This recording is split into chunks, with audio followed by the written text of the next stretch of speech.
Lorentz, né? Então todo mundo sabe. Como é que esse objeto aqui se transforma no segundo Lorentz? Lambda é covariante, é lambda menos 1 transposto a C, eta, mi, C.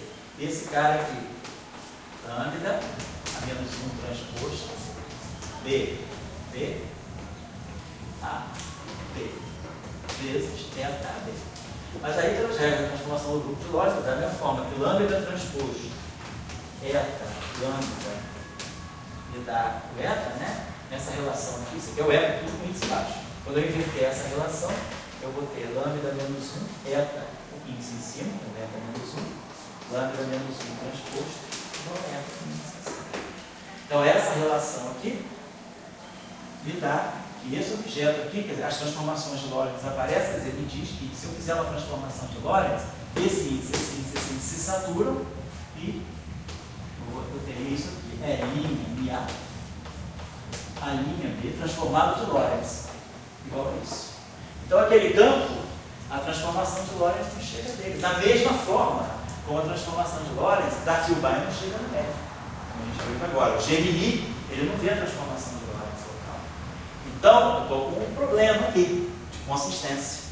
Essa derivada, tudo bem, eu posso dizer, não, essa derivada só vale aqui. Beleza, só vale aqui. Então eu vou trabalhar só com isso. Mas eu posso projetar esse campo desse campo. Então, de alguma maneira, tem que ter uma derivada que meça, o acoplamento da consistência. Então, vamos pensar na questão. Essa é uma questão que a gente está colocando, então vamos resolver já, que aí a gente vai começar cada vez mais a convergir para a formulação usual de Einstein. Então, por enquanto, quem conhece a formulação geométrica da relatividade geral, conhece a conexão de Christoffel, conhece a chamada conexão afim, o símbolo de Christoffel. Aqui ele não está aparecendo. Então, o que nós vamos mostrar agora é que a gente gera naturalmente a conexão de Christoffel a partir da conexão de spin. Então, para nós, o que a gente está tentando fazer é reconstruir a formulação geométrica a partir da formulação de Young-Mills. Então, a questão que se coloca para Young-Mills é essa. Essa derivada covariante, ela se acopla a esses objetos. Aí a minha pergunta é, será que eu posso definir uma nova derivada covariante, vou chamar de DI, ou nada, não importa, mas que se acopla a esse campo aqui. É o mesmo campo, só que referido no sistema de coordenadas curvilíneas, na variedade de base. E aí, será que eu tenho um análogo daquela derivada para atuar no espaço de base também? Então, essa aqui é a ideia que a gente vai desenvolver. Eu já vou dar um intervalo, já. São 5 minutos, né? Deixa mais perto de 5 minutos a gente dá. Então, basicamente, vamos pensar o seguinte: como é que eu vou definir essa derivada aqui? Vamos pensar, se eu quero definir essa derivada. Aí, questão. Então, geralmente, o livro de relatividade geral trabalha muito com nada. A gente está acostumado lá com a superrelatividade. Eu vou colocar o seguinte: para quem vai ler, por exemplo, livros mais ligados à área da teoria de campo, tipo Plagoyevich,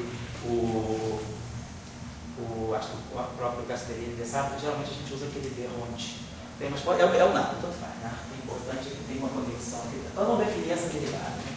Vamos definir esse objeto aqui agora. Vou fazer até o seguinte, vou até fazer uma coisa mais natural. Vou colocar dois mais de um problema para você. Então vamos introduzir essa derivada aqui, que vai fazer com que eu faça essa leitura aqui. Mas aí você pode dizer o seguinte: imagina que você tem um tensor de rank 2, um B-mini.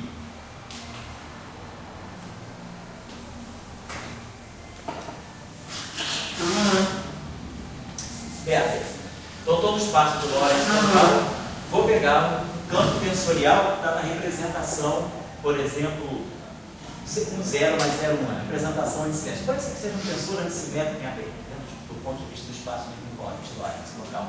Então, isso aqui pertence à representação com 0 mais 0,1. Até para ficar mais óbvio, vou botar FAB, para dizer que é o F mini. Suponha que isso aqui seja um campo que tem a característica do F mini de Maxwell. Ele é FAB no espaço de Lorentz local, espaço plano, né, tangente, e ele é antissimétrico em AB. Então, ele pertence à representação com 0 mais 0,1 do grupo de Lorentz. Então, conhecendo essa representação direitinho. Agora ele pode falar, aí o cara fala assim: tudo bem, isso aqui eu sei fazer, então beleza, DI FAB DI FAB mais G ômega mi AC FCD mais G ômega mi BC FAC. Beleza, então, muito bem, sei como é que esse campo se acopla com a conexão de espinho, direitinho. Derivada covariante, perfeito. Mas aí o cara vai e fala o seguinte: suponha que esse campo, eu projete só um índice. Vamos dizer que eu queira trabalhar com esse campo, F' A, F' B. Eu transformo esse índice para filbar. Eu pego, chega aqui e faça isso. Pego o meu FAB, multiplique isso aqui por um MA, que é o inverso da filbar. Então isso aqui vai me dar esse campo, FB. E agora, esse campo tem um índice no espaço, o outro índice no outro espaço. Então ele não pode ser com essa derivada nem com essa. Então, vamos dizer que eu agora introduzo uma terceira derivada covariante que vai lidar com objetos que tenham índices nas duas coordenadas dos dois sistemas de referência. Claro, isso, não fiquem assustados, que é muita definição, muita confusão, não, porque depois vocês acostumam, não foi tudo uma coisa só, tá? Vamos ver que é tudo, nossa, está tudo aqui. Isso aqui tudo a gente vai ter que sair. Então vamos ver. Como é que eu posso enganar o sistema? Como é que eu posso enganar, fazer, né? Posso dar um nó aí, enganar as derivadas covariantes? Vamos pensar o seguinte. Essa derivada covariante, ela tem essa derivada covariante desse índice. Então vamos imaginar esse caso aqui. Eu quero calcular essa derivada covariante. Minha pergunta: o que é isso? Quero criar isso aqui para responder a essa questão. Então vamos pensar: o que eu sei? Eu sei aquilo lá de cima.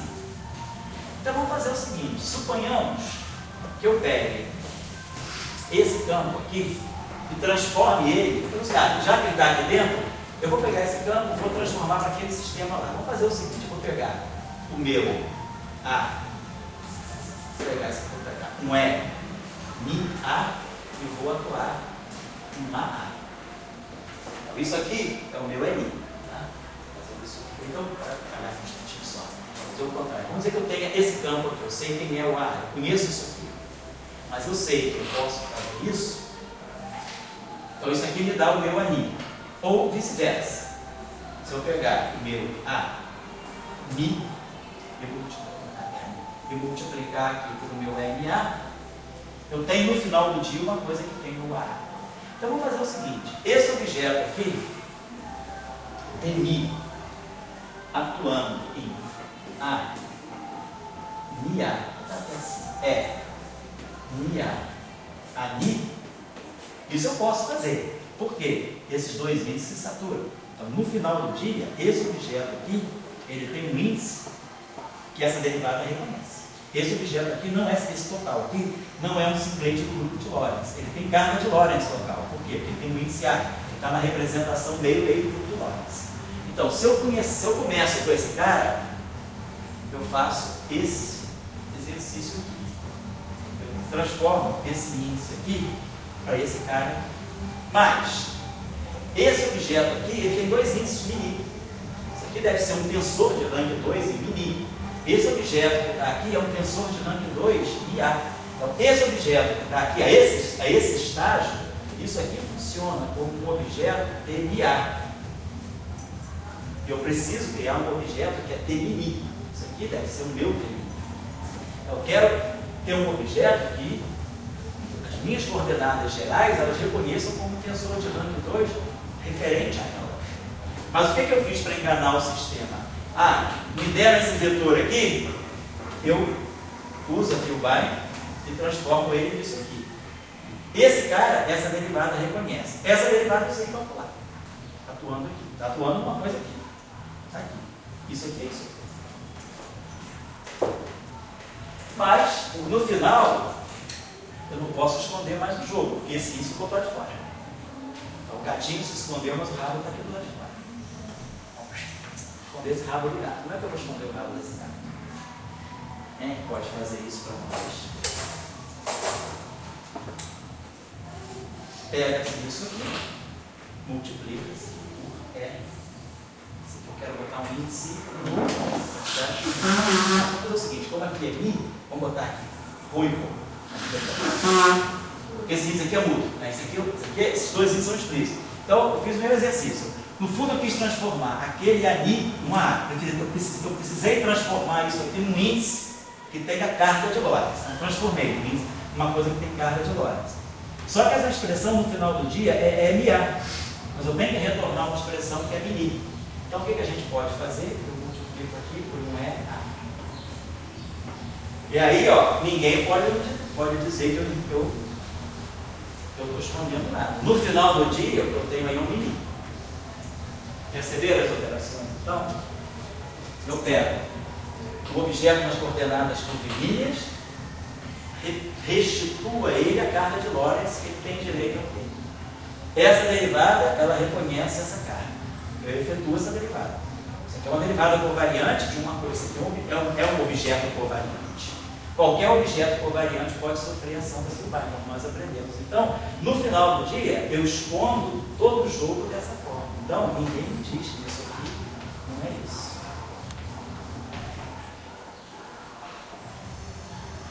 Vamos só caminhar um pouquinho mais.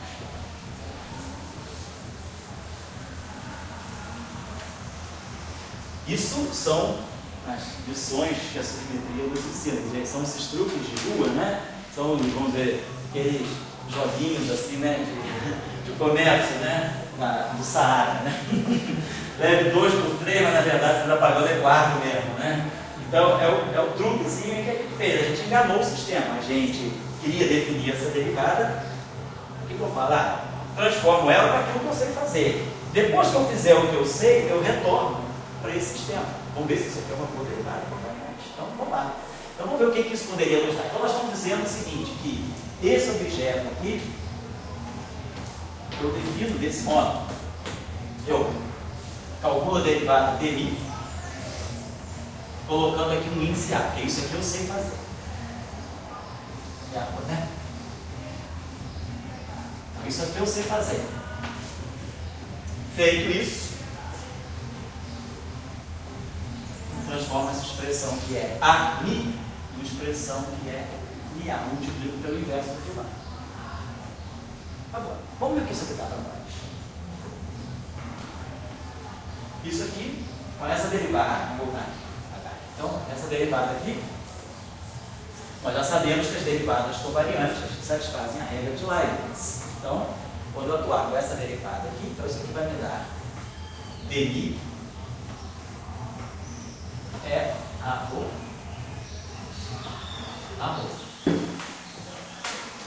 mais é arro dmi arro.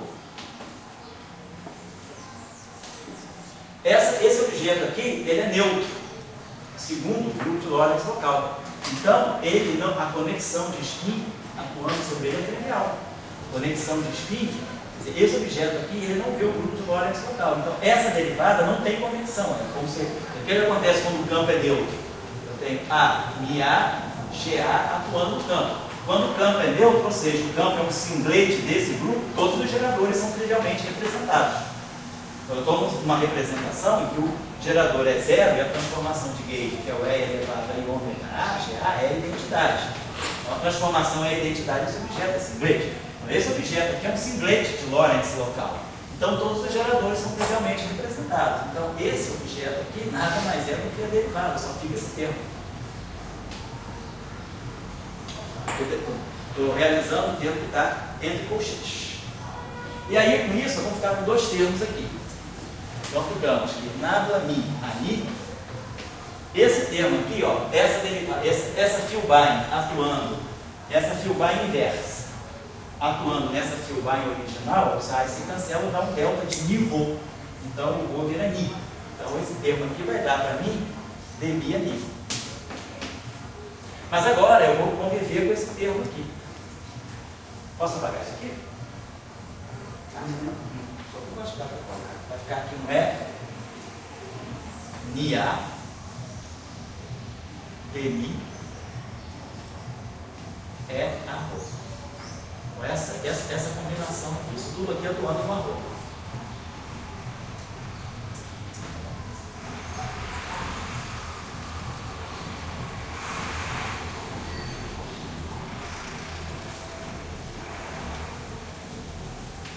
Legal?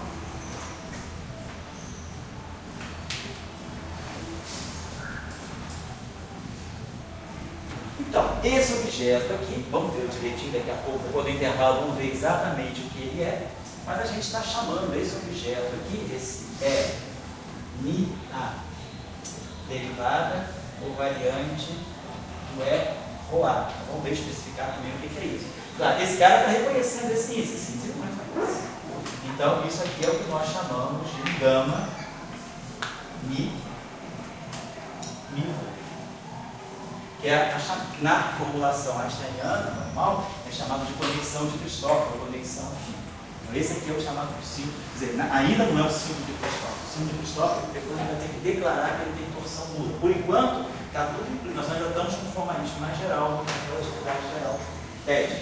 Mais do que na geometria riemanniana, só na geometria de Einstein e Cartesiano. Então, eu defini esse objeto. Isso aqui é uma definição. Por enquanto, é uma definição. Vamos entender o que esse símbolo significa para nós. Mas o que nós estamos mostrando é que nós fomos capazes, então, de definir essa operação para esse objeto. O que a gente fez foi isso. Colocou aqui o DI,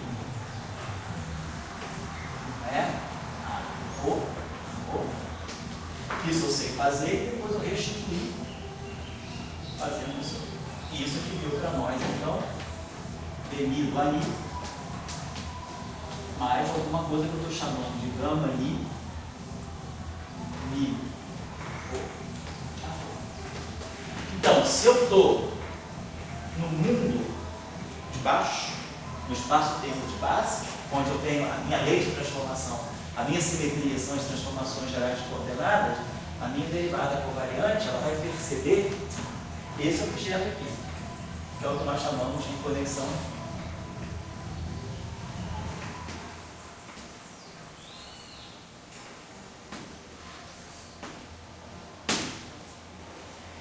Qual é a relação? Vamos só finalizar isso aqui para a gente discutir no próximo momento, no próximo instante. Então, a gente formulou isso aqui.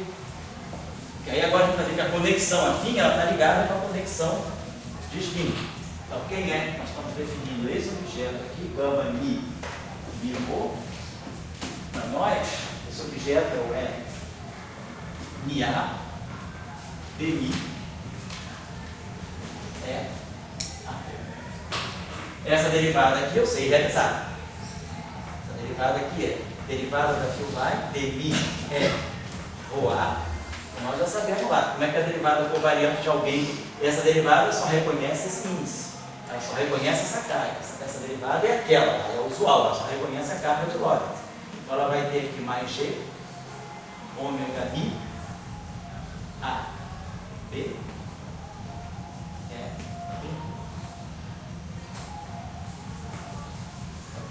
Então, no total, isso está dando para nós.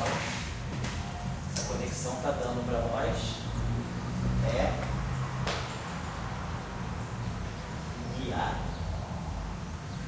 DI, Rho. Essa conexão depende de derivadas das Filbay. Quem conhece o símbolo de Cristóforo sabe que o símbolo de Cristóforo depende de derivadas também. Então, no fundo, isso aqui está fazendo papel das derivadas também. E aqui está entrando um novo termo, que é mais o G.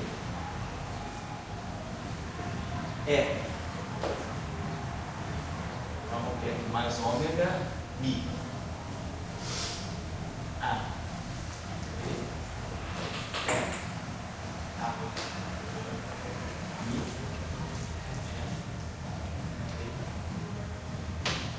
Então, isso aqui é a expressão também a minha chamada conexão. Então, essa conexão ela está ligada ao símbolo a esse objeto.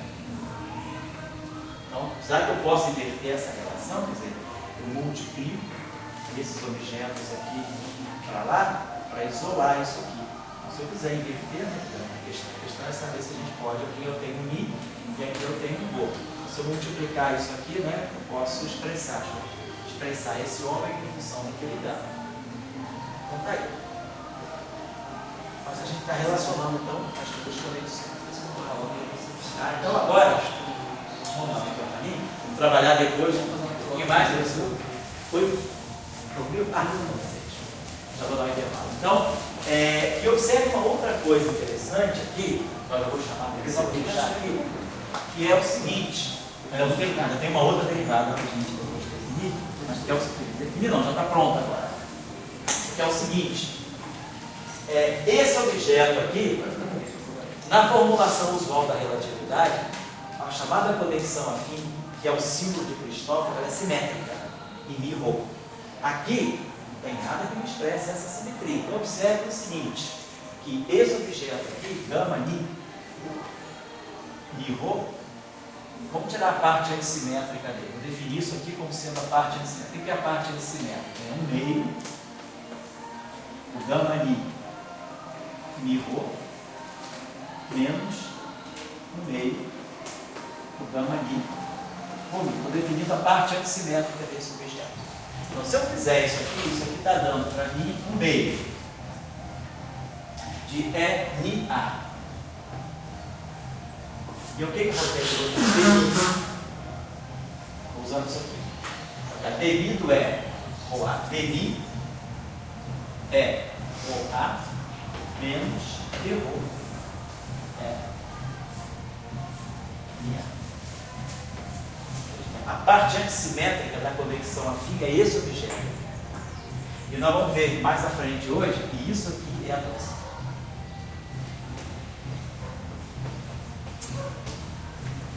Então, na verdade, a gente vê que a conexão afim, a parte antissimétrica da conexão afim é a torção.